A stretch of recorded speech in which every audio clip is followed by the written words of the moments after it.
नमस्कार मित्रों, जब भी जीवन का दर्शन समझने का प्रयास करते हैं तो बहुत सारे नाम भी सामने आ जाते हैं और बहुत सारी बातें भी सामने आ जाती हैं। और कई बार एक रूप ये मिलता है कि जैसे शाहिर ने लिखा था कि ये दुनिया अगर मिल भी जाए तो क्या है, और ये भी मिलता है। और जब यूजी कृष्णमूर्ति, आपने नाम सुना हुआ है, बहुत महान विचारक अपने समय के, और अब भी वो आइकॉनिक रूप में बहुत सारे लोगों के द्वारा पूजे भी जाते हैं और उन पर लोग उनको मनन भी करते हैं उन पर, और सोचते भी हैं और उनको सुनते भी हैं और पढ़ते भी हैं। ऐसे महान शख्स ने भी जीवन और मृत्यु के रहस्यों के बारे में बहुत कुछ बताने का हमें प्रयास किया। शाहिर ने हताशा को अलग ढंग से व्यक्त किया। और इस प्रकार से आचार्य रजनीश की बात कर लें। आचार्य रजनीश आरंभ में चंद्रमोहन जैन मूल नाम था और मनोविज्ञान पढ़ाते थे, और क्या क्या स्वरूप उन्होंने जीवन के बनाए, बिगाड़े, नए ढंग से परिभाषित किया। और बहुत सारे जितने भी हमारे आइकॉन, जितने भी हमारे आदर्श पुरुष थे, नायक थे, चाहे गुरु नानक देव जी थे, चाहे वो बुद्ध थे, चाहे लोत्से थे, या जितने भी आपके बौद्ध धर्म के भी लोग हुए और अलग अलग धर्मों के लोग भी हुए, उनके बारे में, उनके फ़लसफ़े के बारे में, जीवन दर्शन के बारे में जो व्याख्याएं इसने दी, इस महान शख्स ने, ओशो के नाम से आचार्य रजनीश ने, वो बड़ी अद्भुत थी। और साइकिल पर श्रीमान जी अपने गांव में पढ़ने के लिए गांव से स्कूल जाते थे, और ज़िंदगी जो है वो साइकिल पर बीती। और उसके बाद इतना एक आध्यात्मिक साम्राज्य खड़ा हो गया जिसका मूल्यांकन अब तक संभव नहीं हो सकता। और सिर्फ देश, हमारे भारत में नहीं, सिर्फ पुणे के पास इनका जो आश्रम, उसमें नहीं, बल्कि दुनिया भर में इनके शाखाएं हैं।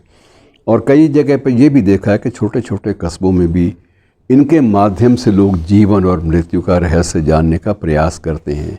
और कई बार तो होता है कि ये फैड, जैसे कहते हैं कि फैड, ये एक फैशन भी बन गया है एक प्रकार का, आचार्य रजनीश के माध्यम से कुछ बातें करने का। तो मित्रों, मैं इन सब का जिक्र इसलिए कर रहा हूँ कि निष्कर्ष जीवन के बिल्कुल अलग होते हैं। यूजी कृष्णमूर्ति या जिद्दू कृष्णमूर्ति या इनके आचार्य रजनीश या जो अन्य समकालीन चिंतक हुए हैं, उनके माध्यम से जीवन और मृत्यु के रहस्य को समझना ज़्यादा कठिन है बनिस्बत कबीर के। अब कबीर जो है, जब वो कहते हैं कि साधो ये मुर्दों का गांव, तो ये एक प्रकार से अपने आप में निष्कर्ष है जीवन का। जिस सभ्यता की, संस्कृति की हम बात करते हैं, मोहनजोदड़ो की, तो मोहनजोदड़ो क्या है? मोहनजोदाड़ो। तो मोहनजोदाड़ो है, मोहन जो है वो मुर्दों के लिए होता है, दाड़ो जो है वो टीले के लिए होता है। तो मुर्दों का टीला उसका वास्तविक नाम है, जो कि वहाँ की स्थानीय भाषा में मोहनजोदाड़ो बन गया और बाद में एक मुहावरे के रूप में उसका हम प्रयोग करने लगे। लेकिन जीवन का रहस्य जो है समझना मित्रों आसान नहीं है। टी.एस. एलियट का एक चर्चित काव्य है द मर्डर इन कैथेड्रल, शायद हो सकता है आपने पढ़ा हो, बहुत लोगों ने पढ़ा हो, कोर्सेज में भी रहा है। और उसमें बड़े अजीब अनुभव, बड़े अजीब जो एक प्रकार से जो एहसास हैं, उनकी अभिव्यक्ति की गई है। शेक्सपियर ने भी अपने नाटकों में बहुत प्रयोग इसी बात को लेकर किए हैं कि जीवन और मृत्यु का रहस्य क्या है। और जब शैलेंद्र और सचिन देव बर्मन ने जब एक गीत के माध्यम से निकाला कि मुसाफिर जाएगा कहाँ, ये छैया पाएगा कहाँ, तो ये ऐसे जो गीत हैं, दम ले ले घड़ी भर, तो ऐसे गीत जो हैं ये कहीं ना कहीं आपके अंतस में उतर जाते हैं। कहने का मतलब ये है कि जीवन जितना ज़्यादा कम्प्लेक्स्ड है, जितना ज़्यादा उलझा हुआ है, उतना ही आसान भी है, बशर्ते कि आप उसको आसान मानकर चलें। और जैसे कुमार गंधर्व ने गाया कि उड़ जाएगा हंस अकेला, तो एक प्रकार से जीवन का जो रहस्य है, इसको समझना, अगर ये बस्ती जो मुर्दा परस्तों की बस्ती है, ये तो जीवन नहीं है, ये जीवन का एक नकारात्मक पहलू है, लेकिन हताशा से उपजा हुआ, हताशा भी एक ज़िंदगी है। और मुझे वो पंजाबी के एक लोकप्रिय कवि जवानी में चले गए, उनकी बात भी याद आती है शिव कुमार बटालवी की। उम्र दे जब उसने 25 वर्ष की उम्र शिव कुमार बटालवी ने ली थी, उसकी एक कविता है कि उम्र दे 25 वरे 25 बरस, उम्र के 25 वरे ते दिन सवा को 9000, केड़े मकसद वास्ते दिते ने आखिर मैं गुजार, केड़े मकसद वास्ते ऐने में सूरज खा लए, और केड़े मकसद वास्ते सिर ऐनियाँ रातां दा पार। और ये जो जीवन का दर्शन समझने का प्रयास जो जिद्दू कृष्णमूर्ति से लेकर शिव कुमार बटालवी और बीच में साहित्य लुधियानवी के माध्यम से और आचार्य रजनीश के माध्यम से अलग अलग रूपों में व्याख्यायित हमारे सामने होता आया है मित्रों, इसका कोई भी ओर छोर पाना जो है वो आसान नहीं है। और इस ओर छोर को पाना जो है ये बड़ा विचित्र है। जितना भी आप इसमें डूबते जाएंगे उतना आपको नए नए स्वरूपों में ये चीज़ें दिखाई देंगी।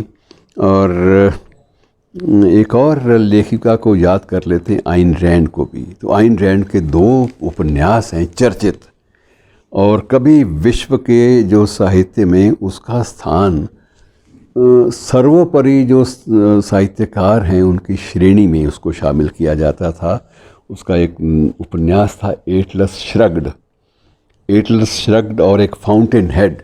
कभी मौका मिले तो मित्रों उनमें से गुजरिए, हो सकता है कि आपको उन उपन्यासों को पढ़ने में ही आपको बरसों लग जाएं। किसी भी ना एटलस श्रग्ड को पढ़ना 1 महीने की अवधि में या 2 महीने की अवधि में संभव है, और ना ही फाउंटेन हेड को पढ़ना 1 महीने में या 2 महीने में संभव है। आप उसको किस्तों में ही पढ़ पाएंगे, क्योंकि एक एक पंक्ति में वो एज अपने आपको पूरी तरह से खींच लेती है। और इतना ज़्यादा उसने अपने आप को उन उपन्यास के पात्रों में लीन किया कि जीवन का रहस्य समझने का जो प्रयास है, कई बार लगता है कि ये तो बिल्कुल अनंत है। ये हरि अनंत हरि कथा अनंता वाली बात है, और इसको समझना जो है वो आसान नहीं है। विशेष रूप से आप अगर फाउंटेन हेड को पढ़ेंगे अब या एटलस श्रग्ड को पढ़ेंगे, दोनों में से कोई भी पढ़ लीजिए, उनमें जो पात्र हैं वो पात्र अलग अलग किस्म के हैं। एक पात्र उसमें वास्तुशिल्पी भी है, और वास्तुशिल्पी जो पात्र हैं वो जीवन के आर्किटेक्ट को किस रूप में प्रस्तुत करते हैं वो बड़ा अद्भुत है।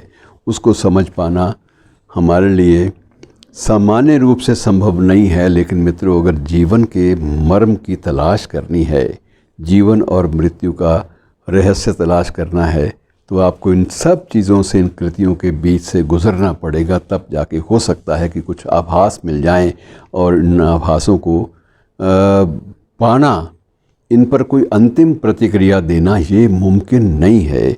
और मित्रों मैं जिस बात का जो दुखद जिसका पहलू है वो ये है, आचार्य रजनीश ने जो साम्राज्य खड़ा किया उसको लेकर भी विवादों की घेरे में उनकी शिष्य परंपरा के लोग आए। जिन लोगों के माध्यम से या जिन लोगों को अपने निकट बैठाकर उन्होंने जीवन का रहस्य समझाने का प्रयास किया, वो इसको नहीं समझ पाए। अगर प्रयाग में कुछ दिन पहले एक महंत की हत्या होती है या महंत आत्महत्या पर विवश होता है, जो भी ये तो निर्णय सीबीआई या जो जांच एजेंसियां करेंगी, ये निष्कर्ष देना हमारा काम नहीं है।